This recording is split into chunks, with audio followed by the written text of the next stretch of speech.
దశాబ్దాల నుంచి మాదిగ ఉపకులాలకు సంబంధించిన లక్షలాది మంది యువకులు ఎస్సీ రిజర్వేషన్లలో ఏబిసిడి వర్గీకరణ కోసం వాళ్ళు పోరాటాలు చేస్తున్నారు.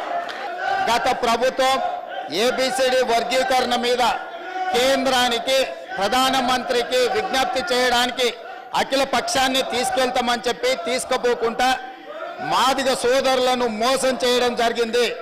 కానీ డిసెంబర్ 3, 2023 నాడు ప్రజాప్రభుత్వం బాధ్యత తీసుకున్న తర్వాత తక్షణమే మా ఉప ముఖ్యమంత్రి గారి సూచన మేరకు మాజీ ఉప ముఖ్యమంత్రి ప్రస్తుత మంత్రి దామోదర్ రాజనరసింహ గారి నేతృత్వంలో మా శాసనసభ్యులందరినీ అడ్వకేట్ జనరల్ని ఢిల్లీకి సుప్రీంకోర్టుకు పంపించి న్యాయ కోవిధులతోని చర్చించి సుప్రీంకోర్టులో బలమైన వాదనను తెలంగాణ రాష్ట్ర ప్రభుత్వం కాంగ్రెస్ ప్రభుత్వం వినిపించడంతో ఈనాడు సుప్రీంకోర్టు మాదిగ ఉపకులాల వర్గీకరణకు అనుకూలమైన తీర్పునివ్వడం జరిగింది.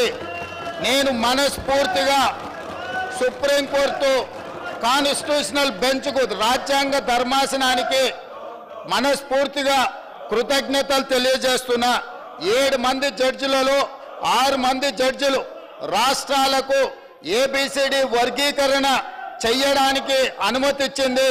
తెలంగాణ రాష్ట్ర ప్రభుత్వం తరఫున అవసరమైతే ఇప్పుడు ఇచ్చిన ఉద్యోగ నోటిఫికేషన్లలో కూడా వర్గీకరణను అమలు చేయడానికి అవసరమైతే ఆర్డినెన్స్ తీసుకొచ్చి మాదిగ సోదరులకు న్యాయం చేసే బాధ్యత మేము తీసుకుంటాము.